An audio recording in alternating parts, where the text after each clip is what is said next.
Hello दोस्तों, स्वागत है आप सभी का एक बार फिर से कौशल नरवाल क्लासेस में। आज के इस वीडियो में हम लोग डिस्कस करेंगे क्लास 8 की टेक्स्ट बुक हनी ड्यू की समरी।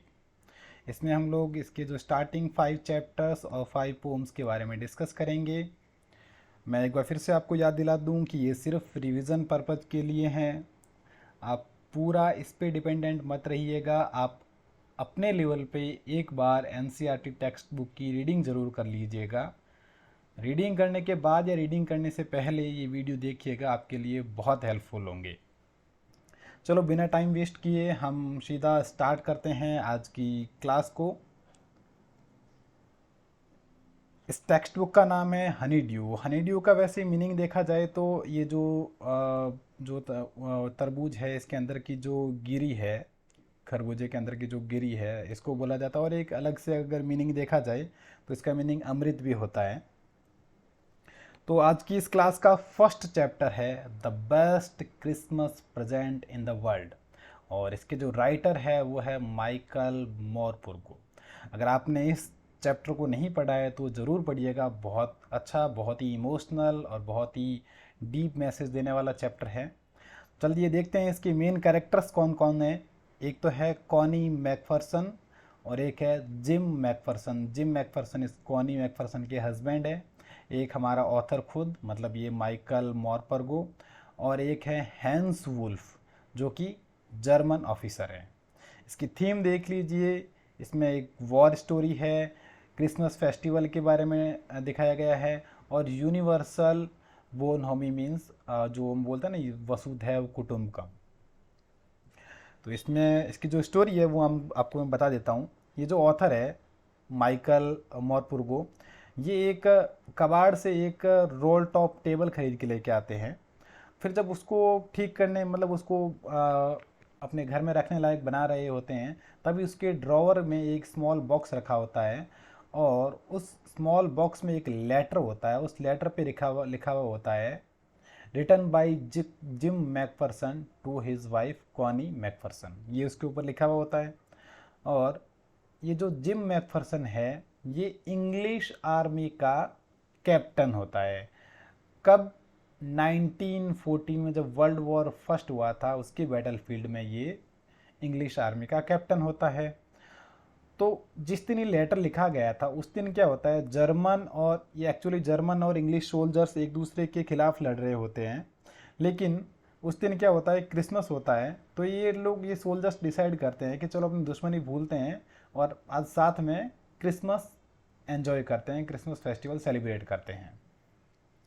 उन लोगों ने अपना फूड शेयर किया, साथ में फुटबॉल भी खेली और साथ में बहुत सारे गाने भी गाए। जब ऑथर को ये लेटर मिला तो उसने सोचा कि ये लेटर काफ़ी इम्पोर्टेंट होगा, तो वो ये लेटर लेके मिसेज कॉनी के पास में गए। और ये जो है ना, ये लेटर, ये मिसेज कॉनी के लिए बेस्ट क्रिसमस प्रेजेंट था। एक मार्टिन लूथर का एक कोट है, war is the greatest plague that can afflict humanity, destroys religion, destroys families. मतलब सब कुछ डिस्ट्रॉय कर देता है वॉर। अब ये जो ओल्ड टेबल थी ये 19th सेंचुरी की थी, और ये ओक ट्री की वुड से बनी हुई थी। और इसके जो ड्रॉवर्स थे वो डैमेज थे फायर से और वाटर से।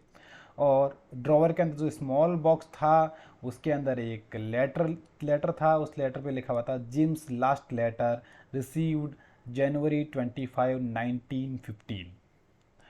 और मिसेज कॉनी का जो एड्रेस उस पर जो लिखा हुआ था उसमें दे रखा था Mrs Jim McPherson. Mrs Jim McPherson कौन है? मिसेज कॉनी है। 12 कूपर बीचेज ब्रिडपोर्ट डोरसेट, ये उनका एड्रेस है। और लेटर कब लिखा गया था? 26 दिसंबर 1914, मीन्स क्रिसमस के जस्ट अगले दिन। जिम वहाँ पर बैटलफील्ड में एक जर्मन ऑफिसर से मिलते हैं जिनका नाम होता है हैंस वुल्फ। वो डसलडॉफ में रहते हैं, और वो मतलब वॉर से पहले, वॉर में तो उनको वहाँ पर ऑफिसर बना दिया, लेकिन वॉर से पहले अपना खुद का काम किया करते थे। ऑर्केस्ट्रा में सेलो बजाया करते थे, एक म्यूजिकल इंस्ट्रूमेंट है। और उसको बुक्स वगैरह पढ़ने का काफ़ी शौक़ है। उसका फेवरेट राइटर है वो थॉमस हार्डी है। और थॉमस हार्डी की जो बुक है far away from the madding crowd, ये उनको बहुत अच्छी लगती है। और जिम मैकफरसन जो है वो डोरसेट से हैं और वो एक्चुअली एक स्कूल टीचर हैं। तब जब वॉर स्टार्ट हुआ था, वर्ल्ड वॉर फर्स्ट, तब सोल्जर्स की कमी थी, तो जो भी मिला उसको उठा उठा के लेके चले गए थे। और इसको जिम मैकफर्सन को भी, ये बेचारा स्कूल टीचर था, इसको भी उठा के लेके चले गए और इसको वहाँ पर ले जाके कैप्टन बना दिया आर्मी का। Thomas Hardy described about Dorset in his book far from the madding crowd. ये थॉमस हार्डी वही जो जर्मन ऑफिसर हैंस वुल्फ का फेवरेट राइटर है। मिसेज कॉनी मैकफर्सन जो है वो 101 ईयर ओल्ड है एंड वो अब एक नर्सिंग होम में रह रही है क्योंकि उसका घर है वो लगभग जल के खाक हो चुका है। वो जो लेटर जो था वो ऑथर लेके गया उसके पास, मिसेज कॉनी के पास में, और ये मिसेज कॉनी के लिए बेस्ट क्रिसमस प्राइज़ था। इसमें वैल्यूज़ देख लीजिए। वॉर जो है उसमें और कुछ नहीं होता, सिर्फ डिस्ट्रक्शन और सैडनेस ही होती है। Only the path of peace will lead us to the happiness and welfare of mankind. सिर्फ पीस से ही हैप्पीनेस और वेलफेयर हो सकता है, वॉर से कभी नहीं हो सकता। और इसमें जो इम्पोर्टेंट वर्ड्स है वो देख लीजिए। Spotted it means saw it, scorch marks means burn marks, जले हुए जो मार्क्स होते हैं, जलने के मार्क्स। Veneer means a thin decorative layer of plastic और वुड ऑन फर्नीचर, मतलब फर्नीचर के ऊपर ये आप देख सकते हैं कि ये जो एक लेयर लगाते हैं ना, चमकदार लेयर, इसको बोलते हैं वेनीर। मार्जिपन एक टाइप का स्वीट केक होता है। डग आउट, डग आउट आपने क्रिकेट में ज़रूर सुना होगा। Soldiers shelter by digging a ground hole, ये सोल्जर्स के लिए तो वो क्या करते हैं, ग्राउंड में एक होल गड्ढा करके उसके अंदर वो लोग छुपते हैं, जबकि क्रिकेट में अच्छे से स्टेडियम वगैरह बना होता है। फ्रिड्स, अब ये फ्रिड्स और टॉमी ये देख लीजिएगा, फ्रिड्स और टॉमी। फ्रिड्स जो है वो जर्मन लोगों के लिए कॉमन नेम है और टॉमी जो है वो इंग्लिश पर्सन के लिए एक कॉमन नेम होता है। वैसे हमारे यहाँ टॉमी यूजुअली डॉगी के लिए यूज़ किया जाता है, लेकिन इंग्लैंड में ये लोगों का कॉमन नेम होता है। That would be that means end of the matter. ये सौसाजे मीन्स एक मीट डिश होती है, ये इस टाइप की एक डिश होती है। Muddle headed means mentally disorganised. Matron means a lady in charge in nursing home, nursing home में जो लेडी इंचार्ज होती है उसको बोलते हैं मैट्रॉन। अब चलते हैं नेक्स्ट, एक पोम है the ant and the cricket. ये ईसब की लिखी हुई है और एक फेबल है। फेबल क्या होती है, एक शॉर्ट स्टोरी टाइप होती है जिसमें एनिमल्स मेन कैरेक्टर्स होते हैं और उसका कुछ न कुछ एक मोरल निकलता है। इसमें मेन कैरेक्टर एंट है और क्रिकेट है। थीम है वर्क एंड डिसिप्लिन।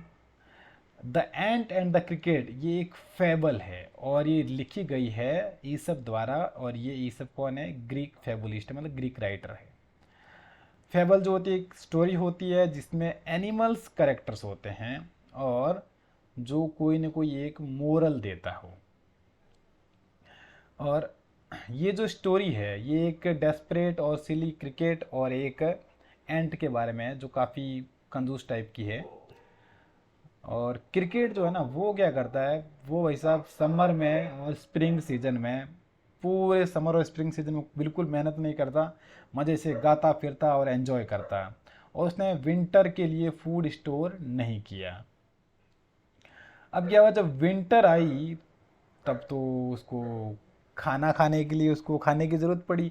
समर में और स्प्रिंग में तो बहुत सारा था लेकिन विंटर में था नहीं, उसने स्टोर किया नहीं, तो उसको खाने की ज़रूरत पड़ी, तो वो भूखा था। तो जब वो सोचा कि भूखा मरने से अच्छा है चलो एंट के पास जाकर हेल्प मांगी जाए, वो एंट के पास गया और उसको कहा कि मुझे थोड़ा सा खाना उधार दे दो, मैं तुमको समर में वापस कर दूंगा। एंट ने सीधे सीधे मना कर दिया कि एंट ना तो उधार लेती है ना ही देती है। एंट ने उसकी हेल्प करने से मना कर दिया और उसको कहा कि जैसे तुमने समर और स्प्रिंग सीजन को नाचते गाते बिताया है वैसे ही विंटर को भी नाचते गाते बिताओ, और उस क्रिकेट को अपने घर से बाहर निकाल दिया। इसमें जो वैल्यूज है वो देख लीजिए कि हमें हमेशा अपने फ्यूचर के लिए प्रिपेयर होना चाहिए। इसमें जो ग्लॉसरी है, जो इंपॉर्टेंट वर्ड्स है वो देख लीजिए। Accustomed to means used to, वो जो क्रिकेट जो था वो यूज टू था सिंगिंग और डांसिंग का समर और स्प्रिंग सीजन में। Crumb, crumb means piece of bread. Famine, famine means extreme scarcity of food, means अकाल, ये इस तरह की situation. Miserly, miserly means hesitant to spend money या फ्रूगल, ये इसके लिए एंट के लिए यूज़ किया गया है, जैसे जो हम मान सकते हैं कि कंजूस टाइप का आदमी। कोथ, कोथ मीन्स कोटेड या फिर सैड, ये ओल्ड इंग्लिश में लिखा गया है। Hastily, hastily means hurriedly. Warrant, warrant means guarantee या फिर promise. Starvation means being hungry, भूखा होना। सेट ऑफ मीन्स लीव, बाहर निकाल देना या फिर छोड़ चले जाना वहाँ से। Trembling, trembling means shivering with cold. Next, ये थोड़ा बड़ा चैप्टर है लेकिन काफ़ी अच्छा चैप्टर है। ये एक डिजास्टर के बारे में चैप्टर है। डिजास्टर का नाम आपको पता चल गया होगा, डिजास्टर है सुनामी। इसमें बहुत सारे कैरेक्टर्स भी हैं। एक कैरेक्टर है इग्निशियस, वो एक मैनेजर है कैचल आइलैंड पे। संजीव पुलिसमैन है कैचल आइलैंड पे। जॉन गेस्ट हाउस का कुक है, जॉन की वाइफ है। एक 13 ईयर ओल्ड गर्ल है जिसका नाम मेघना है। अलमास जावेद एक 10 ईयर्स ओल्ड गर्ल है। राहिला अलमास की मदर है। टिली स्मिथ एक ब्रिटिश स्कूल गर्ल है, वो भी 10 ईयर्स की है। पेनी एंड कॉलिन स्मिथ ये टिली के पेरेंट्स हैं, और एक श्रीलंकन जेंटलमैन, ये सारे कैरेक्टर्स हैं। इसमें theme natural disasters, courage, care and compassion, disaster के टाइम कैसे सिचुएशन को हैंडल करना, सर्वाइवल एंड स्ट्रगल, ये सारी इसकी थीम्स हैं। आप इसके जो जेस्ट है वो देख लीजिए एक बार। सबसे पहले देख लीजिए अंडमान एंड निकोबार जो आइलैंड है, आपको पता है ये इंडिया का हिस्सा है। ये आप इस मैप में देख सकते हैं, ये ऊपर की साइड ये जो दिख रहा है ये अंडमान आइलैंड्स हैं, और ये जो है ये निकोबार आइलैंड्स हैं। वैसे दोनों एक ही यूनियन टेरिटरीज़ के रूप में जाने जाते हैं, और इन दोनों की एक ही कैपिटल है जिसको बोलते हैं पोर्ट ब्लेयर। अब जो कैचल जो है वो आइलैंड, ये सारे आइलैंड्स के ग्रुप्स हैं, और ये निकोबार ग्रुप का आइलैंड है कैचल, और नॉन कैवरी है वो भी निकोबार ग्रुप का आइलैंड है। और कैचल और नॉन कैवरी, ये यहाँ पर आप देख सकते हैं, ये कैचल आइलैंड और ये नॉन कैवरी, इन दोनों के बीच में लगभग 100 माइल्स की दूरी है।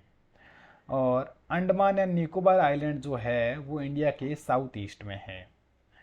और निकोबार आइलैंड देखो, अंडमान आइलैंड और निकोबार आइलैंड, निकोबार आइलैंड जो है वो अंडमान के साउथ में है, और अंडमान आइलैंड जो है वो निकोबार के नॉर्थ में है। पोर्ट ब्लेयर जो है वो इनकी क्या है, कैपिटल है। और अब क्या होता है कि सुनामी जो होती है ना, वो very large and powerful wave caused by earthquake under sea, जब सी के अंदर, समुद्र के अंदर जब अर्थक्वेक आता है तो बड़ी बड़ी भयंकर लहरें उठती हैं, उनको सुनामी बोला जाता है। 26 दिसंबर 2004 को एक सुनामी आई थी थाईलैंड के पार्ट, थाईलैंड का जो कोस्टल एरिया है, और इंडिया का जो कोस्टल एरिया जो अंडमान निकोबार और तमिलनाडु वगैरह और श्रीलंका, यहाँ पर उसने सुनामी ने हिट किया था। अब देखते हैं कुछ स्टोरीज इस सुनामी में जो लोग बच गए थे, जिन्होंने साहस दिखाया, उनके बारे में। सबसे पहले स्टोरी है इग्निशियस की। इग्निशियस एक मैनेजर है कैचल आइलैंड पे। उसकी वाइफ ने उसको सुबह सुबह 6 बजे जगाया। उसको एक अर्थक्वेक फील हुआ, इसलिए उसने उसको सुबह सुबह 6 बजे जगाया। अब उसके जो 2 बच्चे जो थे वो अपने ग्रैंडफादर के और मैटरन अंकल का हाथ पकड़ के भागे जा रहे थे, लेकिन चारों ही वो बच नहीं पाए उस सुनामी से। और उसकी जो वाइफ थी वो भी पानी के साथ बह गई। सिर्फ 3 बच्चे और इग्निशियस जो था वो बच पाए, बाकी सब मर गए। और जो संजीव की एक स्टोरी क्या है, संजीव एक पुलिसमैन है, कहाँ पर, कैचल आइलैंड पे। उसने अब खुद को, अपनी वाइफ को और अपनी बेटी को जैसे तैसे करके बचा लिया, लेकिन तभी उसको आवाज़ आई, एक कुक था जॉन, जॉन की वाइफ की आवाज़ आई, वो फंसी हुई थी। वो उसको बचाने के लिए जब गया तो वो और जॉन की वाइफ दोनों उस सुनामी के साथ बह गए। नेक्स्ट स्टोरी है मेघना की। मेघना एक 13 ईयर ओल्ड गर्ल है। वो और अपने पेरेंट्स और 77 अदर पीपल के साथ पानी के साथ बह गई, और लकीली उसको एक लकड़ी का जो लट्ठा था वो मिल गया, और वो उसके ऊपर उसने 2 दिन गुजारे। उसके ऊपर से 11 टाइम रिलीफ हेलीकॉप्टर गया, लेकिन वो हेलीकॉप्टर वाले इसको नहीं देख पाए। वो बहुत चिल्लाती है लेकिन कोई इसको सुन नहीं पाया। और एक वो कहते हैं ना कि जिसकी मौत आ नहीं रखी होती उसको कोई मार नहीं सकता। तो वैसे ही इसकी मौत उस टाइम आ नहीं रखी थी। तो वो जब वो उस लट्ठे पे थी, जैसे तैसे करके उसको वो लहरों के सहारे, लहरें उसको बाहर शोर पे किनारे पे लेके आ गई। और किनारे पे वो ऐसे यूं पागलों की तरह घूम रही थी, तब उसको हॉस्पिटल ले जाया गया। मीन्स ये इतना सफ़र करने के बाद भी बच गई। अब देखते हैं अलमास जावेद की स्टोरी क्या है। ये एक 10 इयर्स ओल्ड गर्ल है। ये कार्मेल कॉन्वेंट पोर्ट ब्लेयर की स्कूल की एक स्टूडेंट है। और उसके फादर का एक पेट्रोल पंप है। उसकी जो मदर है उसका होम, मदर जो है वो राहिला, उसका होम नॉन कैवरी में है। तो वो वहाँ पर क्रिसमस सेलिब्रेट करने के लिए गए। उसका उसके ग्रैंडफादर, फादर, मदर, आंट वगैरह जो सारे के सारे जो चारों लोग थे वो पानी के साथ बह गए, लहरों के साथ बह गए। और सिर्फ वो बच पाई। उसको पहले कमोत्रा हॉस्पिटल लेके जाया गया, फिर उसको पोर्ट ब्लेयर हॉस्पिटल में लेके जाया गया। जैसे तैसे करके उसको बचा लिया गया। अब नेक्स्ट स्टोरी है टिली स्मिथ की। ये स्टोरी, ये जो करेक्टर है, ये बहुत ही लड़की बहुत ही करेजियस और बहुत ही ज़बरदस्त लड़की है। इसने बहुत सारे लोगों की जान बचाई। कैसे बचाई चलो देखते हैं। टिली स्मिथ ये ब्रिटिश स्कूल गर्ल है। इसने थाईलैंड के फुकेट बीच में बहुत सारे लोगों की जान बचाई, जिसके लिए इसको बहुत सारे अवार्ड्स भी मिले। लेकिन इसके पेरेंट्स जो थे वो नहीं चाहते थे कि सब लोग इसकी बेटी का इंटरव्यू ले और इसको एक हीरोइन की तरह प्रेजेंट करे, क्योंकि ये बेचारी काफ़ी यूँ डरी हुई थी उस इंसिडेंट से। तो उसके पेरेंट्स बार बार नहीं चाहते थे कि इसको याद आए ये सारी चीज़ें। अब टिली स्मिथ जो थी वो साउथ ईस्ट इंग्लैंड की थी। और वो बीच पर आई, सदर्न थाईलैंड के बीच पर क्रिसमस सेलिब्रेट करने के लिए आई। अब 26 दिसंबर 2004 को जब ये घटना है, टिली उस टाइम 10 इयर्स की थी। उसकी एक सिस्टर थी 7 इयर्स की, वो भी उसके साथ थी। टिली की मदर का नाम पेनी स्मिथ और उसके फादर का नाम था कॉलिन स्मिथ। तब उन्होंने एक मैसिव अर्थक्वेक फील किया। नॉर्थ सुमात्रा जो है, जो आइलैंड है वहाँ उनकी उसके पास में मॉर्निंग में। अब टिली को उस टाइम अपनी ज्योग्राफी टीचर का वीडियो लेसन याद आया। वो सुनामी के बारे में था, जो हवाई आइलैंड पे 1946 में जो सुनामी आई थी, उसका वीडियो उसकी ज्योग्राफी टीचर ने दिखाया था। 2 वीक पहले ही दिखाया था। तो उससे उसको पता चल गया कि अर्थक्वेक क्या होता है, और जब सी में अर्थक्वेक आता है तो सुनामी आती है। तो इसने सारे लोगों को अलर्ट करके, अपने पेरेंट्स वगैरह को अलर्ट करके सबको सेफ प्लेस पे पहुंचा दिया। इससे बहुत सारे लोगों की जान बच गई। और tsunami can be caused by earthquakes, volcanoes and landslide, उसको ये सब पता था। और टिली और उसके ज्योग्राफी लेसन की वजह से बहुत सारे लोगों की जान बच गई। अब एक श्रीलंकन मैन की क्या स्टोरी है कि वो गाले के नियर कोस्ट के आसपास रहता था। वो हमेशा अपने डॉगीज़ को लेके जाता था बीच पे वॉक के लिए। और उसके डॉगीज़ बड़े एक्साइटेड रहते थे उस बीच वॉक के लिए। लेकिन उस दिन उसके डॉगी थे वो जाने से कतरा रहे थे, वो जाना ही नहीं चाहते थे। उसने बहुत फोर्स किया, जब डॉगी नहीं माने तो वो भी घर पे बैठ गया। और उसी दिन वहाँ पर बहुत तगड़े वाली सुनामी आई। उसके डॉग ने खुद की भी जान बचा ली और अपने मास्टर की भी जान बचा ली।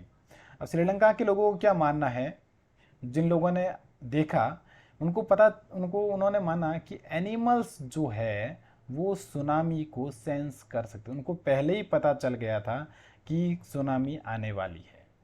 कैसे कि एलिफेंट, जब सुनामी आने वाली थी उससे काफ़ी टाइम पहले एलिफेंट्स चिल्लाते हुए भाग रहे थे। डॉग ने बाहर जाने से मना कर दिया। फ्लैमिंगोज जो बर्ड्स होती है उन्होंने उड़ने से मना कर, वो उड़ नहीं रहे थे। जू एनिमल्स जो थे वो भी शेल्टर की तलाश में इधर उधर भाग रहे थे। और उस सुनामी में लगभग 1,50,000 लोग मारे गए, लेकिन एनिमल्स इतने नहीं मारे गए। अब कुडालोर कोस्ट पे बफेलोज, डॉग्स, गॉड्स वगैरह जो थे उनको कुछ भी नहीं हुआ। हाँ, बहुत सारे लोग मरे, लेकिन एनिमल्स सारे के सारे सेफ जगह पे पहुंच गए। अब याला नेशनल पार्क जो है श्रीलंका का, वहाँ पर क्या है, बहुत सारे एलिफेंट्स, लेपर्ड्स और बर्ड्स की बहुत सारी स्पीसीज है। और पैटनगल्ला बीच पे 60 विजिटर्स मर गए, लेकिन एनिमल्स की बात करें तो सिर्फ 2 बफेलोज मरी। बाकी सारे के सारे उनको पहले ही पता चल गया और वो टाइम पे अपने सेफ प्लेस पे पहुंच गए। अब लोगों ने ऑब्जर्व किया कि 3 एलिफेंट थे, वो पट्टनगल्ला जो बीच था वहाँ से दूर भाग रहे थे, उनको पहले ही पता चल गया कि यहाँ सुनामी आने वाली है। तो ये जो सारी स्टोरीज थी ये सर्वाइवल की स्टोरीज थी, करेज की स्टोरीज थी, लोग कैसे बचे, कैसे दूसरों को बचाया। इसकी जो ग्लॉसरी है वो देख लीजिए, बहुत सारे इंपॉर्टेंट वर्ड्स हैं। Archipelago means a group of many islands. Tremor, tremor means earth slide shake, जिसकी वजह से अर्थक्वेक आता है। Chaos, chaos means complete disorder या फिर confusion. Recede, recede means move back. Daze, daze means emotional या फिर physical shock. And traumatised means greatly shocked, एकदम बहुत ज़बरदस्त वाला शॉक लग जाना। Triggered, triggered means sudden reaction, जब अर्थक्वेक वगैरह आता है ना तब एकदम सडनली लोग भागते हैं ना। Hysterical, hysterical means cry in a wild excited way, मतलब बहुत ही जोर से चिल्लाना, बुरी तरीके से चिल्लाना। Refugee means shelter. Withstood means endured without collapsing या फिर रिमेन्ड अनडैमेज्ड, मीन्स एनिमल्स जितने भी थे वो विदस्टूड रहे, उनको ज़्यादा हार्म नहीं हुआ। सर्ज, सर्ज मीन्स फोर्स या फिर momentum. Perish, perish means die in violent and sudden way. ये सारे इसके न्यू वर्ड्स थे। अब चलते हैं हमारे नेक्स्ट चैप्टर की तरफ। नेक्स्ट एक पोम है ज्योग्राफी लेसन और इसके राइटर है जुल्फिकार घोष। ये जितने भी इंडियन राइटर्स हैं ना, ये जो जिनके नाम इंडियन हिंदी या फिर उर्दू के नाम हैं, इनको थोड़ा देख लीजिएगा। ये डायरेक्ट पूछे जा सकते हैं कि इस चैप्टर के राइटर कौन है ऐसे। इसकी जो थीम है वो देख लीजिए, वर्ल्ड यूनिटी एंड फ्रेटर्निटी और इंटीग्रेटेड अर्थ, ये इसकी थीम है। और इसके जो जिस्ट है वो देख लीजिए। अब ये पोएम जो है ये डिस्क्रिप्शन है सिटी का 10,000 फीट अबोव से, प्लेन से देखा जब जुल्फिकार घोष ने जब अपनी सिटी को, तब उसके बारे में उसने ये एक पोएम लिखी है कि जब प्लेन जब स्काई में गया तब उसको समझ में आया, जब उसने सिटी को ऊपर से देखा तब उसको समझ में आया कि सिटी बहुत बड़ी, काफ़ी बड़ी है। और तभी इसको मतलब मैप में 6 इंच में ही इसको बता दिया जाता है। और उसने देखा, ऊपर से जब देखा तो उसको पता चला कि रोड्स वगैरह जो भी जितनी भी चीज़ें हैं वो सारी अनप्लान्ड है सिटी में। जब वो 10,000 फीट अबव गया तब उसको पता चल गया कि कंट्रीज़ में रिवर्स और वैलीज़ क्यों होती हैं। उसको जियोग्राफी का एक लॉजिक पता चल गया कि जहां पर लैंड एंड वाटर थी वहां पर सिविलाइजेशन बसने लगी। जैसे हड़प्पा सिविलाइजेशन को देख लीजिए, ये सिंधु रिवर के पास में थी, फिर उसके बाद में ये लोग गंगा रिवर के पास में आ गए। तो मतलब जहाँ पर वाटर था, रिवर थी, और जहाँ पर अच्छा खासा लैंड था, लोग वहीं पर बस रहे थे। वो थोड़ा और ऊपर गया तो उसको समझ में आया कि अर्थ जो है वो राउंड है और अर्थ पे लैंड की बजाय वाटर ज़्यादा है।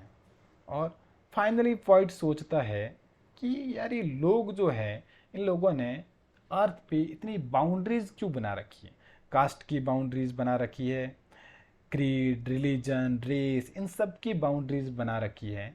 उसको ये समझ में नहीं आ रहा था लोग आपस में क्यों झगड़ते हैं, क्यों लड़ते हैं। इतनी सी अर्थ है, आराम से रहिए, इतनी इतनी सारी लैंड है, इतना सारा वाटर है, आराम से रहिए, सब लोग समान दिखते हैं ऊपर से, लेकिन फिर भी ये लोग लड़ते क्यों हैं। और उसको ये सब कुछ समझ में नहीं आ रहा था, इसके लिए ये क्लियर नहीं था कि ये लोग आपस में झगड़ते क्यों हैं। इसमें जो वैल्यूज है वो देख लीजिए, there should not be boundaries of religion, race, caste and gender. हम सबको एक समान रहना चाहिए, रिलीजन, रेस, कास्ट, जेंडर में नहीं बंटना चाहिए, और हमको एक दूसरे से हेट भी नहीं करना चाहिए। Inevitable means that can not be avoided, जिसको अवॉइड नहीं किया जा सकता, जो होके ही रहता है। हैब्जार्ड, हैब्जार्ड मीन्स विदाउट प्लान और ऑर्डर।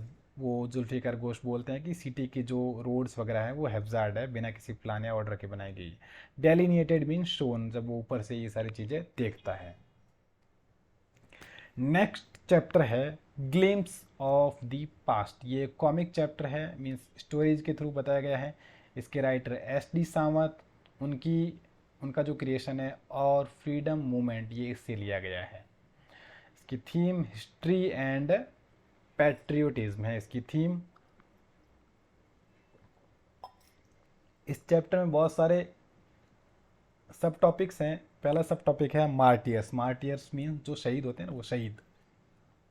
तो उसमें फर्स्ट सब टॉपिक में बताया गया है कि लता मंगेशकर जो है, उन्होंने दिल्ली में एक फेमस फंक्शन पे, फेमस फंक्शन बोले तो रिपब्लिक डे था तब, 26 जनवरी 1963 को पंडित जवाहरलाल नेहरू की प्रेजेंस में एक बहुत ही फेमस सॉन्ग गाया था, ए मेरे वतन के लोगों, जो आप सबको पता है।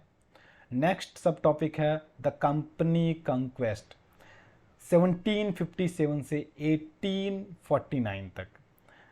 1765 में बक्सर का बैटल, 1757 में प्लासी का बैटल, और the rivalry among Indian princes help the East India Company. आपको पता है जो ब्रिटिश लोग जो थे, जो बाहर से जो लोग आए थे, वो इंडिया को जीतने में क्यों सफल हुए थे?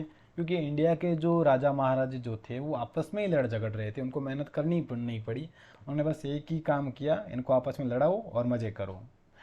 Tipu Sultan, the tiger of Mysore, अपनी आखिरी सांस तक अंग्रेज़ों के खिलाफ लड़ते रहे। और इंडियंस लोग सोचते थे कि ये जो ब्रिटिश लोग हैं ना, इनको भगवान ने भेजा है। इनको किसने भेजा है? भगवान ने भेजा है, वो ऐसा सोचते थे। अब देखिए ब्रिटिश रूल जो है वो 1765 से 1863 तक चलता है। रिलीजियस लीडर्स जो थे इंडिया के, वो अनटचेबिलिटी और चाइल्ड मैरिज वगैरह इनको बढ़ावा दे रहे थे। वो इनके बारे में उपदेश देते थे कि ये लोग शूद्र है, ये क्षत्रिय है, ये ब्राह्मण है। ऐसे लोगों में मतलब बहुत अच्छा खासा इन लोगों ने डिस्क्रिमिनेशन पैदा कर दिया था। अंग्रेज़ों को इससे भी काफ़ी अच्छी खासी हेल्प मिली थी। और ब्रिटिश लोगों ने फिर क्या किया, इंडियन पे बहुत अच्छे खासे हैवी टैक्स लाद दिए थे।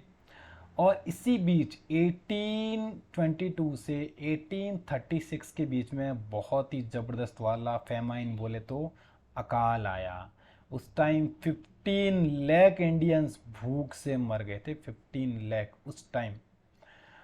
और ऊपर से जो ब्रिटिश पॉलिसीज़ वगैरह थी, जो इंडियन जो आर्टिजन्स वगैरह जो थे, इनका जो बेचारों का जो छोटा मोटा जो बिजनेस चल रहा था, तो ब्रिटिश लोगों ने ऐसी पॉलिसीज़ बनाई कि इनका जो पूरा का पूरा बिजनेस था वो पूरा का पूरा बिजनेस डूब गया। और इन लोगों ने क्या किया, बहुत सारे ऊपर इंपोर्ट टैक्स, एक्सपोर्ट टैक्स वगैरह लगाकर इंडियन बिजनेसमैन जितने भी थे उनका सारा बिजनेस चौपट कर लिया और सारा का सारा बिजनेस अपने हाथ में ले लिया। अब देखते हैं राजा राम मोहन राय, 1772 से 1833 इनका जीवन काल। उनकी वाइफ का नाम उमा। वो क्या थे, वो थोड़े दूरदर्शी थे। उन लोगों ने सीधा डायरेक्टली उनका विरोध नहीं किया ब्रिटिशर्स का। उन्होंने सोचा कि इनकी जो साइंस है और इनके पास ये जो मॉडर्न नॉलेज है, ये आया कहाँ से? इनके पास इतनी अच्छी खासी टेक्नोलॉजी आई कहाँ से? वो उस टेक्नोलॉजी को सीखना चाहते थे। उन लोगों ने ब्रिटिशर से कहा, ठीक है कोई बात नहीं, आप यहाँ पे रूल कीजिए, कोई दिक्कत नहीं है, लेकिन आप यहाँ के लोगों को अपनी प्रजा मानिए, अपना सब्जेक्ट मानिए, और आपकी प्रजा के प्रति, आपके सब्जेक्ट के प्रति जो आपकी जो रिस्पॉन्सिबिलिटीज़ होती है उनको आप अच्छे से फॉलो कीजिए। फिर वो धीरे धीरे कहाँ गए? इंग्लैंड गए। और इंग्लैंड जाकर इन्होंने वहाँ पर क्या किया, सीखा, देखा कि कैसे ये सारे लोग इतनी सारी चीज़ें सीख गए, इतने टेक्नोलॉजी में आगे कैसे हो गए। और उनको फादर ऑफ मॉडर्न इंडिया के नाम से जाना जाता है। ऑपरेशंस, ऑपरेशन मीन दमन, दबा देना किसी चीज़, कुचल देना। 1765 टू 1835। 1818 में क्या होता है, रेगुलेशन एक्ट थर्ड आता है। इसमें प्रोविज़न होता है कि इंडियन लोग जो है इनको बिना किसी ट्रायल के सीधा डायरेक्ट जेल में डाला जा सकता है। और 1829 में क्या किया कि ब्रिटिश जो लोग थे, इन लोगों ने उस टाइम 1829 की बात है, 7 करोड़ का माल एक्सपोर्ट किया था। 7 करोड़ उस टाइम की, 1829 की बात है। आज के ज़माने के तो वो कितने हो जाएंगे। इंडियन इंडस्ट्री जो थी वो ख़त्म होने लग गई। और गवर्नर जनरल विलियम बेंटिक ने कहा कि इंडियन जो कॉटन वीवर्स हैं, इनकी जो बोन्स हैं, इनकी वजह से इंडिया के जो प्लेन्स है वो ब्लीचिंग हो रहे हैं, मतलब ख़राब हो रहे हैं। अब डिससेटिस्फैक्शन 1835 से 56 तक। 1835 में लॉर्ड मैकॉले ने एक बात रखी कि इंडिया में जो एजुकेशन है वो इंग्लिश में होनी चाहिए। अब मानो या ना मानो, लेकिन इंडिया में जो सुधार हुआ वो इसी के बाद हुआ था। इंडियन लोगों को जो समझ में आया, सारी चीज़ें जो पता चली, जो नॉलेज मिला, वो इसके बाद नॉलेज मिला अच्छा खासा, और फिर इन्होंने विरोध करना स्टार्ट किया था। By 1850 the British had conquered the whole India, पूरा लगभग ऑल पूरा इंडिया जीत लिया था 1850 तक। द स्पार्क्स 1855 टू 1857 कुछ चिंगारियाँ उठ रही थी। 1855 में रिबेलियन ऑफ संथाल, संथाल एक ट्राइब है बंगाल के आसपास में, इन्होंने सबसे पहले विद्रोह किया था, मीन्स वो क्रांति की थी। सिपोई मंगल पांडे जो थे, इन्होंने अपने ही जो ऑफिसर थे उसके ऊपर अटैक किया था। और उस टाइम लोग जो जितने भी छोटे मोटे राजा थे सब विरोध कर रहे थे, और विरोध का प्रतीक जो उसकी जो निशानी थी वो क्या थी, एक चपाती और एक लोटस फ्लावर, ये सर्कुलेट किए जाते थे। जो राजा ये चीज़ एक्सेप्ट कर लेता मतलब वो रिवोल्ट में शामिल है। अब 1857 का जो रिवोल्ट है उसको देख लीजिए। सबसे पहले आउटब्रेक हुआ मेरठ में। जो एम्परर जो थे बहादुर शाह जफ़र और बाकी जो लैंडलॉर्ड्स वगैरह थे, इन्होंने इन रिबेल्स की हेल्प की थी। और जो 1857 में जो फ्रीडम के लिए जो फाइट हुई उसमें कुछ मेन कैरेक्टर्स यहाँ दे रखे हैं। बेगम हजरत महल जो कि लखनऊ की थी, मौलवी अहमदुल्ला जो कि फैज़ाबाद के थे, असीमुल्ला खान जो कि, और नाना साहब पेशवा, तात्या टोपे, ये सब लोग भी थे। और 18 ईयर्स ओल्ड कुंवर सिंह, ये बिहार के थे। उनमें से बहुत सारे लोगों ने मदर इंडिया के लिए अपनी लाइफ सेक्रीफाइस कर दी थी। इसकी ग्लॉसरी देख लीजिए, बहुत सारे इंपॉर्टेंट वर्ड्स हैं। Glimpse, glimpse means a very quick view. अभी हमने इतने से टाइम में मतलब 1857 की पूरी जो रिवोल्ट थी वो देख ली थी, मीन्स एकदम क्विक व्यू हो गया। स्पार्क, स्पार्क मीन्स अगर बोला जाए तो चिंगारी। सबड्यू मीन्स ओवरकम, जीत लेना। प्रीच्ड मीन्स उपदेश देना। ruined, ruined means damage something so badly. Oz means to feel to do something. Pittance means a very small amount of money. Grease जो होता ही है, जो हम नट बोल्ट पे लगाते हैं, यूज़ करते हैं मैकेनिकल लोग। और नेक्स्ट जो है एक पोम है मकाविटी द मिस्ट्री कैट, और इसके राइटर है T.S. इलियट। इसकी जो थीम है वो है पेट एनिमल्स। मकाविटी जो है एक मिस्टीरियस कैट है। ये क्या है, एक मिस्टीरियस कैट है, और ये इसके लिए ही यूज़ किया गया है। तो ये मेल कैट है, वो मास्टर है क्रिमिनल में, एक मास्टर क्रिमिनल है जो सारे के सारे लॉ है वो तोड़ देता है। और वो मिस्ट्री है किसके लिए, स्कॉटलैंड यार्ड मीन्स जो लंदन पुलिस का जो हेडक्वार्टर है उसके लिए ये बहुत बड़ी एक मिस्ट्री है। और वहाँ की जो फ्लाइंग स्क्वाड है, क्योंकि जब भी वो लोग वहाँ पहुँचते हैं क्राइम सीन पे, मकाविटी वहाँ पे होती नहीं है, किसी को पता ही नहीं चलता ये क्राइम किया किसने है। और उसने लगभग सारे ह्यूमन और ग्रेविटी के जो लॉ थे वो सारे के सारे लॉ उसने ब्रेक कर दिए थे। और वो हवा में मतलब ऐसे निकलती थी कि किसी को पता ही नहीं चलता था, ऐसे लगता था हवा में फ्लोट कर रही है।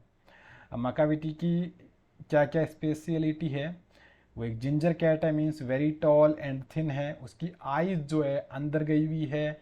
उसकी जो आईब्रोज है वो डीपली लाइंड है, मतलब बहुत गहरी है। हेड जो है मतलब हाईली डून्ड, मतलब ऊपर उठा हुआ है। उसका कोट है वो डस्टी है। उसके जो विस्कर्स हैं वो अनकॉम्ड मीन्स मतलब बिना कॉम्ब किए हुए हैं। और वो स्नेक की तरह चलती है। और वो कैट के शेप में एक शैतान है। और वो मोरल करप्शन का एक बहुत बड़ा मॉन्स्टर है। इसके जो इम्पोर्टेंट वर्ड्स हैं वो देख लीजिए। Defy, defy means disobey. Bafflement means mystery. Despair means lost all hope. Scotland Yard, the HQ of London Police Force. Flying squad means a group of police.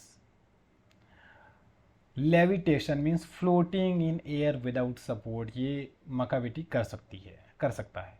Domed means shaped like a dome. Fiend means devil. Feline means related to cat. And depravity means moral corruption. ये इसके important words हैं. Next chapter है Bipin Choudhury's lapse of memory. बहुत ही important chapter है. अभी हाल ही में जो KVS का एग्ज़ाम हुआ था इसमें इससे बहुत सारे क्वेश्चन पूछे गए थे. इसके राइटर है सत्यजीत रे. अगर आपने इसको नहीं पढ़ा है तो एक बार टेक्स्ट बुक से इंटेंस रीडिंग ज़रूर कर लीजिएगा. फ़िलहाल यहाँ पर एक बार समरी देख लेते हैं. इसमें जो मेन कैरेक्टर्स हैं वो एक तो बिपिन चौधरी, और बिपिन चौधरी के अलावा परिमल घोष जो कि उसका फ्रेंड है, और दिनेश मुखर्जी जो कि रांची में उसका फ्रेंड था, और एक ड्राइवर है जो कि है सीताराम, और एक हरिदास बागजी जो कि कानपुर में उसका फ्रेंड था, और चुन्नी लाल जो बिपिन का स्कूल फ्रेंड था, और परेश चंदा जो कि एक यंग फिजिशियन है, और 2 गुजराती जेंटलमैन. ये सारे इसमें कैरेक्टर्स हैं. इसकी थीम सस्पेंस और ह्यूमर की थीम है. अब बिपिन चौधरी के बारे में देख लेते हैं. वो हर मंडे को कालीचरण के न्यू मार्केट में जाता और वहाँ से बुक्स बाई करता. अब उसने वो कैसी बुक्स बाई करता? क्राइम की, घोस्ट से रिलेटेड और थ्रिलर बुक्स है वो बाई करता. और वो एक वीक में 5 बुक्स रीड कर लेता था. पढ़ने का बड़ा शौक था.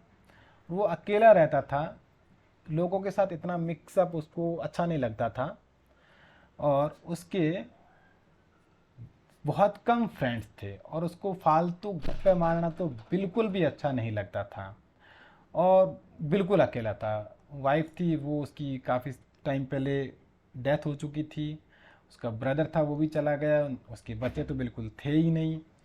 और वो एक फर्म में 25 ईयर से काम कर रहा है, और बहुत ही रेपुटेटेड उसका काम है.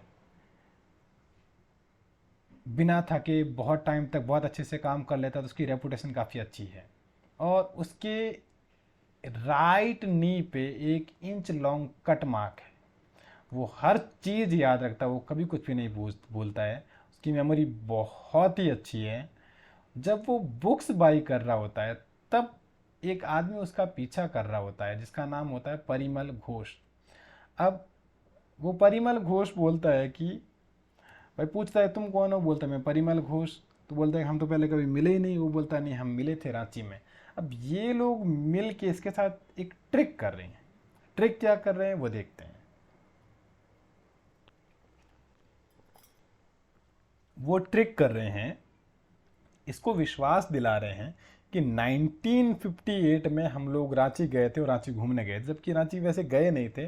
बस इसके साथ वो लोग ट्रिक कर रहे हैं कि इसको विश्वास दिलाएंगे जैसे तैसे करके कि हम रांची गए थे. ये जब रांची गया ही नहीं तो इसको कुछ याद आएगा ही नहीं. याद नहीं आएगा तो ये थोड़ा बहुत यूँ माइंड मेंटली डिस्टर्ब हो जाएगा. तो परिमल घोष क्या बोलता है, उसको बताता है, सारी स्टोरी बताता है कि भाई हम लोग वहाँ पर रांची में हुड्रू फॉल्स पे गए थे. वहाँ पर तुम विपिन जो है वो गिर गया था, इसकी वजह से उसके नी पे एक कट आ गया था. और फिर परिमल उसको कार में बिठा के नेतरहाट लेके गया था, और वहाँ पर एक रांची में उनका एक फ्रेंड है दिनेश मुखर्जी जो अपनी बहन के साथ रहता है, वहाँ उनसे भी मिले थे. अब विपिन को क्या है कि होटल का फूड पसंद नहीं, इसलिए वो बेंगलोर में ठहरा था. और वहाँ पर उन लोगों ने मून लैंडिंग के बारे में काफ़ी कुछ ऐसे आर्ग्यूमेंट वगैरह किए थे. और विपिन के पास एक बैग था, बैग में बहुत सारी बुक्स थी. और एक शाम को विपिन और परिमल जो थे वो वरांडा में बैठ के साथ साथ उन्होंने चाय पी थी. और ये सारी की सारी जो बातें थी रांची की बातें थी. लेकिन विपिन को तो कुछ याद ही नहीं आ रहा था रांची के बारे में, गया ही नहीं था तो याद कैसे आएगा. वो बड़ा यूँ कन्फ्यूजन में हो गया कि यार मैं पूरा रांची घूम के आया 1958 में, मुझे कुछ याद ही नहीं आ रहा. उसने कहा कि नहीं, 1958 में मेरे घर पे पूजा थी, कानपुर में पूजा थी, और मैं अपने फ्रेंड हरिदास जो बागची है उसके उसके वहाँ पे गया था, उसके साथ गया था।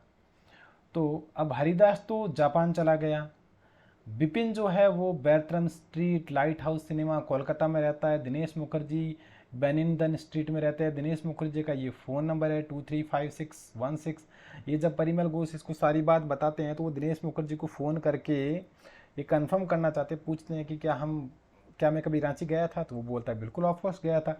ये दिनेश मुखर्जी भी उनसे मिला हुआ है, वो भी इसके साथ ट्रिक कर रहा है।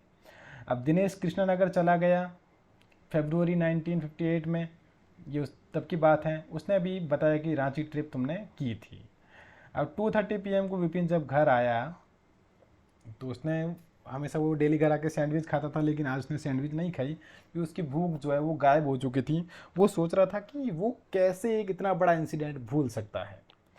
7:30 PM को क्या होता है, उसका स्कूल का एक फ्रेंड होता है जिसका नाम होता है चुन्नी लाल, वो उसके घर आया और बोला कि विपिन तुम इतने बड़े फर्म में काम कर रहे हो, मेरे लिए भी छोटा सा कोई जॉब वगैरह देख लो ताकि मैं भी आराम से अपनी ज़िंदगी है वो गुजार सकूं। उसका स्कूल फ्रेंड था, अपने दोस्त के पास हेल्प मांगने के लिए गया था। तो फिर विपिन ने उसको पूछा रांची ट्रिप के बारे में, उससे कंफर्म करना चाहिए। चुन्नी लाल जो ना काफ़ी इंपॉर्टेंट कैरेक्टर, इसके बारे में ध्यान से देखना। चुन्नी लाल से कंफर्म करने के लिए कहा तो चुन्नी लाल तो अभी बड़ा शातिर निकला, उसने कहा कि अरे तुमको याद नहीं है क्या, मैंने खुद तुम्हारी रेलवे की टिकट बुक की थी और तुमको पता है तुम जिस कंपार्टमेंट में बैठे थे उसका फ़ैन ठीक से काम नहीं कर रहा था, मैंने इलेक्ट्रीशियन को बुला के तुम्हारा वो उस कंपार्टमेंट का फ़ैन भी ठीक करवाया था।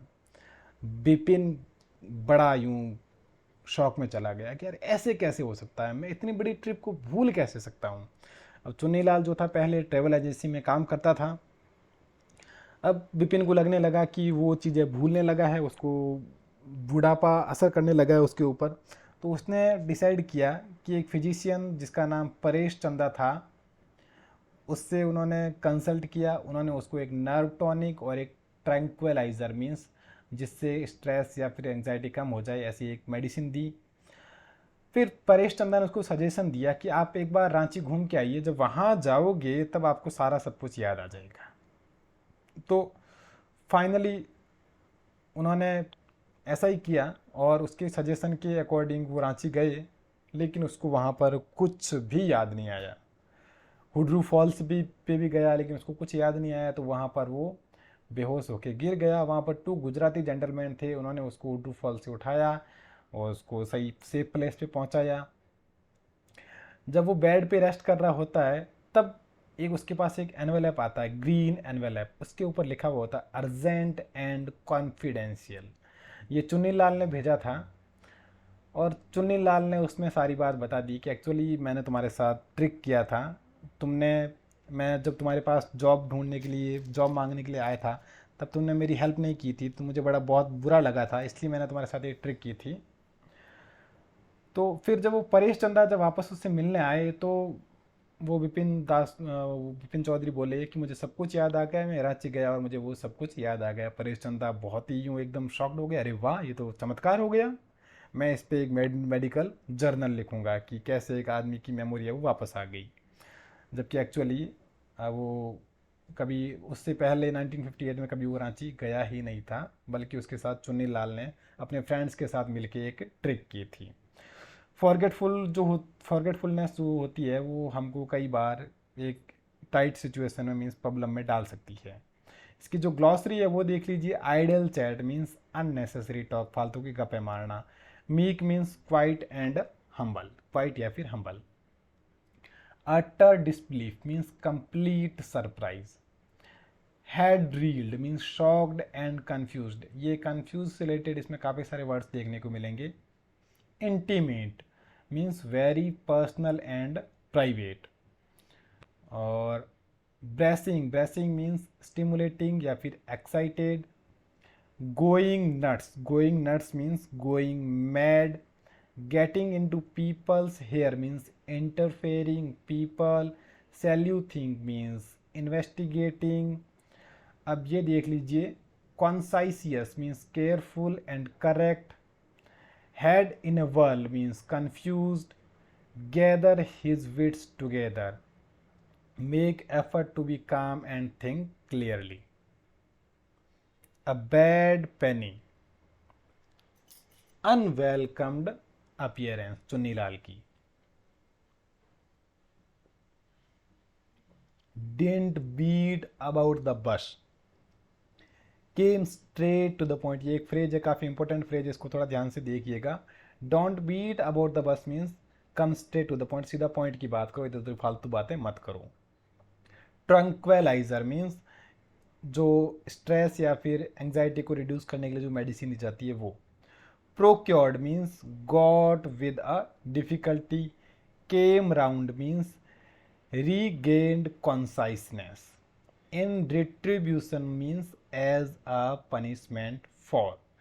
वो चुन्नीलाल बोलता है कि तुमने मुझे हेल्प नहीं की थी, इसलिए तुम्हारी पनिशमेंट के लिए मैंने तुम्हारे साथ ये ट्रिक किया था। चलते हैं नेक्स्ट पोम की तरफ। काफ़ी इंटरेस्टिंग पोम है और इसका टाइटल है द लास्ट बार्गेन, और इसके राइटर अपने आप में बहुत ग्रेट रविंद्रनाथ टैगोर। इसके जो मेन कैरेक्टर्स है वो देख लीजिए। पॉइट है, किंग है, एक ओल्ड मैन है, एक फेयर मेड है और एक चाइल्ड है। और इसकी जो थीम है वो है सिंप्लिसिटी। यहाँ पर पॉइट जो है खुद को एक लेबर के रूप में, एक मजदूर के रूप में दिखा रहे हैं। बार्गेन का मीनिंग क्या होता है वो देख लीजिए। An agreement in which both parties promise to do something for each other means माप तोल करना, भाव वगैरह वो सब करना। जैसे हम कुछ चीज़ खरीदने के लिए किसी दुकानदार के पास गए, उसने बोला 10 रुपये, हमने कहा 5 में दोगे, फिर हम आर्ग्यूमेंट करते करते करते करते 7 रुपये में खरीद के लेके आ जाते हैं। तो थोड़ा हमने कॉम्प्रोमाइज़ किया, थोड़ा उसने शॉपकीपर ने कॉम्प्रोमाइज़ किया, ये होता है बार्गेन। अब क्या होता है इस पोम में, मॉर्निंग में वो जो पॉइंट जो है वो एक किंग से मिलते हैं। किंग के हाथ में स्वॉर्ड होती है, वो अपने चैरियट पे होता है। वो बोलता है कि मैं तुमको अपनी पावर से हायर करना चाहता हूँ। किसको? उस लेबर को। लेबर कौन है? पोइट। और आफ्टरनून में वो एक ओल्ड मैन से मिलता है जिसके पास बहुत सारा गोल्ड होता है, पैसा होता है, और वो उसको अपने मनी के थ्रू हायर करना चाहता है। और इवनिंग में वो एक फेयर मेड से मिलता है। फेयर मेड मीन्स एक ब्यूटीफुल औरत से मिलता है। वो उसको हायर करना चाहती है, किसके साथ? अपनी स्माइल के साथ उसको हायर करना चाहती है। और लास्ट में वो एक चाइल्ड से मिलता है जो शेल्स के साथ खेल रहा होता है। उसके पास उसको देने के लिए कुछ नहीं होता है, नथिंग होता है, लेकिन फिर भी वो उस बच्चे के लिए काम करना पसंद करता है। क्यों? क्योंकि वहाँ पर उसको लगता है कि वो एकदम फ्री है, एक उसको फ्रीडम अपनी अच्छी लगती है, और उस चाइल्ड के लिए फ्री में अपनी फ्रीडम के साथ काम करने को रेडी हो जाता है।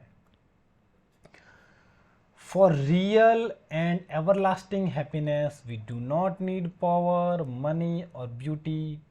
We can get happiness with freedom, only with freedom. अब एकदम इन्हें ग्लांस में देख लीजिए एकदम जल्दी से। मॉर्निंग में वो किंग से मिलता है। किंग काफ़ी पावरफुल होता है और वो उसको अपनी पावर के साथ हायर करना चाहता है। आफ्टरनून में वो एक बूढ़े आदमी से मिलता है जो बहुत रिच होता है, और वो उसको कॉइन्स या फिर मनी से हायर करना चाहता है। इवनिंग में वो एक फेयर बेड मीन्स ब्यूटीफुल औरत से मिलता है जो काफ़ी ब्यूटीफुल होती है, और वो उसको अपनी स्माइल से हायर करना चाहती है। और लास्टली वो एक चाइल्ड से मिलता है जिसके पास देने को तो कुछ नहीं होता है, लेकिन वो सोचता है कि इसके साथ काम करूँगा मुझे फ्रीडम मिलेगी, तो वो उसके साथ काम करना पसंद करता है। ग्लॉसरी में कुछ खास वर्ड्स नहीं है, देख लीजिए words. Stone paved means stone fixed, naught means nothing. Bargains means to discuss prices या फिर कंडीशंस। अब चलते हैं नेक्स्ट चैप्टर। नेक्स्ट चैप्टर है the summit within. The summit within, इसके राइटर है HPS अहलुवालिया। मेजर कैरेक्टर यही है, मेजर अहलुवालिया। इसमें थीम है physical adventure, emotion and spiritual aspect of adventure, the world of nature. Major Ahluwalia, HPS Ahluwalia जो है वो फर्स्ट सक्सेसफुल इंडियन एक्सपेडिशन जो माउंट एवरेस्ट पे गया था 1965 में, उसके एक मेंबर थे।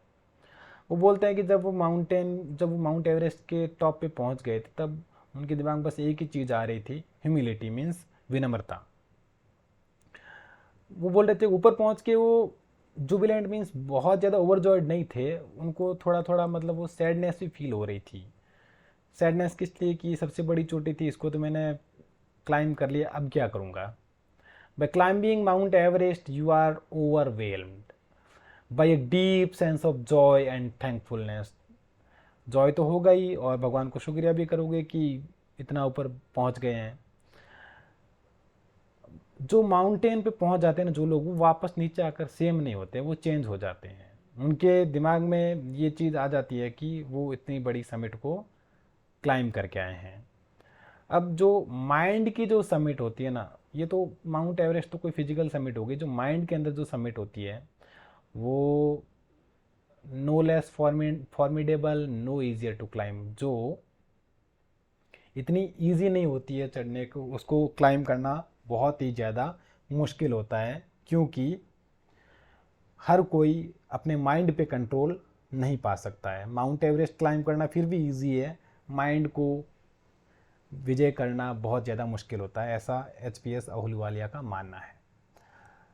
मैन जो होता है ना, उसको ऑब्स्टेकल मीन्स अपने जो प्रॉब्लम्स वगैरह होती है उनको ओवरकम करना, उनको जीतना अच्छा लगता है।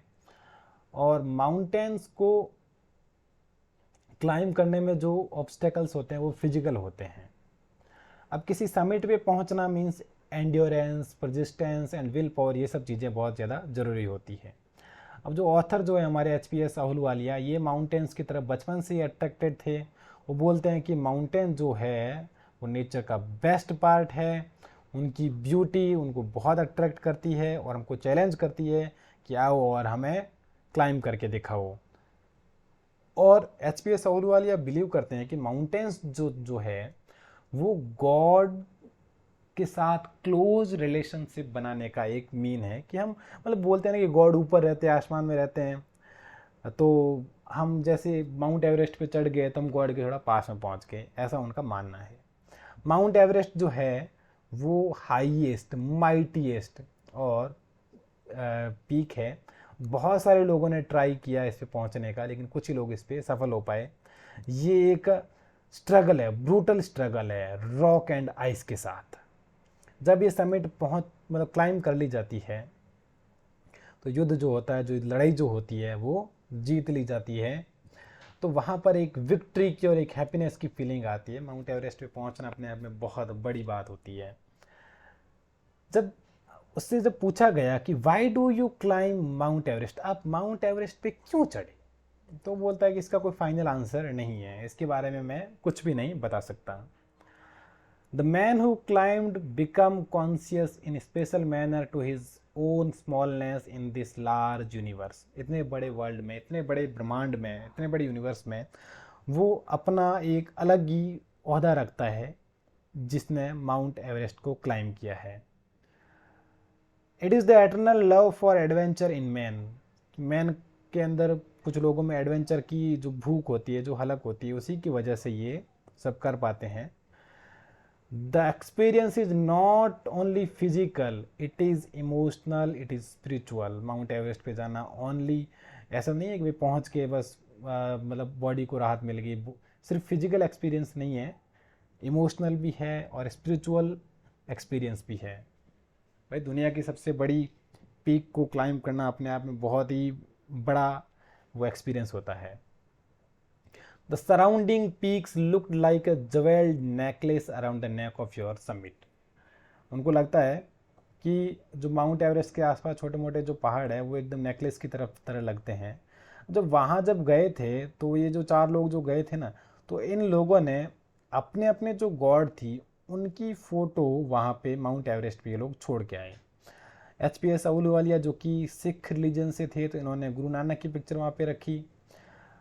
विनोद रावत, उन्होंने गॉडेस दुर्गा की पिक्चर वहाँ पे रखी। फू दोरजी, उन्होंने बुद्धा का एक रैलिक ये इस टाइप का होता है वो वहाँ पे रखा।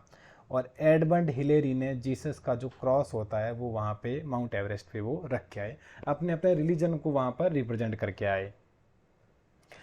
एक और समिट होती है कि माउंट एवरेस्ट तो है ही समिट, एक और समिट होती है वो हमारे अंदर होती है, हमारे माइंड के अंदर होती है। और हर आदमी के अंदर होती है, लेकिन आदमी को अपना पूरा नॉलेज गेन करके इस समिट को क्लाइंब करने के बारे में सोचना चाहिए। माउंट एवरेस्ट को क्लाइंब करने से भी ज़्यादा मुश्किल है इसको क्लाइंब करना। वो ऑथर जो है वो मानता है कि the effects of both the climbs are the same. अगर आप माउंट एवरेस्ट को क्लाइंब करोगे तो भी आपको इतनी खुशी मिलेगी जितना आप अपनी माइंड की समिट है उसको अगर क्लाइंब कर लोगे तो भी आपको उतनी ही खुशी मिलेगी। ऑथर को जो है माउंट एवरेस्ट पे चढ़ने के बाद में उसके जो लाइफ के जो ऑडियंस मीन्स लाइफ के जो पेनफुल एक्सपीरियंस वगैरह है वो आराम से उनको रिजॉल्व कर लेते थे कि इतना बड़ा एक माउंट एवरेस्ट जैसी ऑब्स्टेकल को जो पार कर ले, वो लाइफ की छोटी मोटी जो ऑब्स्टेकल्स होंगे उनको तो आराम से पार कर ही लेंगे। The conquest of the internal summit is equally worthwhile. The internal summits are perhaps higher than Everest. Everest को क्लाइंब करना इजी है, लेकिन इंटरनल जो समिट होती है उसको क्लाइंब करना उससे भी ज़्यादा मुश्किल है। इसकी जो ग्लॉसरी है वो देख लीजिए। सर्ज मीन्स अरोज, सडनली, एकदम सडनली अराइज हो जाना। Panorama means view of a wide area, phone में होता है ना पैनोरमा मोड, एकदम ऐसा वाइड एरिया का view. Jubilant means very happy because of success. Tinge means shade. Exhaustion means tiredness या फिर fatigue. Exhilarating means very exciting. Communion means feeling of close relationship. वो बोलते हैं ना HPS अहलूवालिया कि माउंट एवरेस्ट पे जाके ऐसा लगता है कि हम गॉड के साथ मतलब क्लोज रिलेशनशिप में आ गए हैं। Defied means frustrated, resisted. Mystical, mystical means spiritual. Belay means fixes a rope. Ascent means climb. Descent means उतरना। Make your obeisance means show your obedience या फिर submission. Ordeals means painful experience. Resolutely means with determination और firmness. जो Mount Everest को climb कर लेता है वो अपनी लाइफ के जो ऑडियंस होते हैं उनको ईजीली रिजोल्यूट कर लेता है। Endurance means ability to do something hard. aloofness means separateness. Ruggedness means having a rough or uneven surface. चलते हैं नेक्स्ट हमारी पोम की तरफ, जिसका टाइटल है द स्कूल बॉय और इसके राइटर है विलियम ब्लैक। ये एक स्कूल बॉय के बारे में पोम है। वो बेचारा बड़ा दुखी है, बहुत दुखी है। दुखी किससे है? अपने स्कूल से दुखी है। कैसे दुखी है चलो देखते हैं। इसकी थीम देख लीजिए, नेचर और सीजन के बारे में बता रखा है। इसमें जो बॉय जो है ना, बॉय वो स्कूल नहीं जाना चाहता भाई, उसको स्कूल से बड़ी दिक्कत है। वो अपने आप को एक पिंजरे में रखे हुए बर्ड से कंपेयर करता है और एक ऐसा प्लांट जो खिलने की बजाय सूख जाए, ऐसे प्लांट से खुद को कंपेयर करता है। वो बोलता है कि मैं सुबह सुबह समर मॉर्निंग में सुबह सुबह उठना पसंद करता हूँ और बर्ड्स के साथ गाना पसंद करता हूँ। जो स्काईलार्क वगैरह जो बर्ड्स उनके साथ गाना पसंद करता हूँ। हंट्समैन को देखना चाहता हूँ, लेकिन स्कूल नहीं जाना चाहता भाई। समरो मुझे स्कूल मत भेजो, मुझे स्कूल मत भेजो बस। He feels going to school drives all joy away. School जाना मतलब सारे के सारे आनंद, जॉय वगैरह की तो बैंड बज जाती है, ज़िंदगी एकदम झंड हो जाती है, ऐसा उस बच्चे का मानना है। और वो अपना जो पूरा का पूरा दिन है एकदम सैडनेस में बिताता है, बिल्कुल भी हैप्पी नहीं होता है। उसको स्कूल में कोई हैप्पीनेस नहीं मिलती है और अपना पूरा का पूरा टाइम वो एंग्जाइटी में या फिर स्ट्रेस में बिताता है। और वो खुद को कंपेयर करता है किससे? एक केज में या फिर पिंजरे में रखे हुए बर्ड से। एक ऐसा ट्री या फिर एक ऐसी बर्ड जिसको खिलने से पहले कुचल दिया गया है, या फिर टेंडर प्लांट्स विच आर स्ट्राइब्ड, मतलब छोटे छोटे जो पौधे होते हैं जिनको उखाड़ लिया जाता है, वो उनसे खुद को कंपेयर करता है कि मेरी हालत ऐसी हो रखी है। किस वजह से? स्कूल की वजह से। वो बस स्कूल नहीं जाना चाहता है, उसको बाकी सब करने दो लेकिन स्कूल मत भेजो, ये उसकी विश है। इसमें जो वैल्यूज़ है वो देख लीजिए। एक तो है फ्रीडम, एक है happiness, nipped means to destroy birds at an early stage, striped means taken out, skylark means Eurasian North African bird, cruel means a cruel eye out one means dull life at school, dismay means disappointment और sadness, ये skylark bird है. droop means hang down heavily, dreary means boring, not at all interesting. तो ये थी हमारी आज की class, और नेक्स्ट क्लास में हम आपके सामने हाजिर होंगे इसके जो रिमेनिंग चैप्टर्स हैं वो लेकर के. तो मैं आपको एक बार फिर से जाते जाते याद दिलाना चाहूँगा कि ये सिर्फ रिवीजन के लिए है. आप एक बार अपनी जो NCERT की बुक्स है उनकी रीडिंग ज़रूर कर लीजिएगा, चाहे इस वीडियो को देखने से पहले कीजिए या फिर वीडियो को देखने के बाद कर लीजिए, जो आपको ठीक लगे, लेकिन एक बार रीडिंग ज़रूर कर लेना जिससे कि आपको अच्छी खासी अंडरस्टैंडिंग हो जाए इन सारे चैप्टर्स की. थैंक यू, मिलते हैं नेक्स्ट वीडियो में.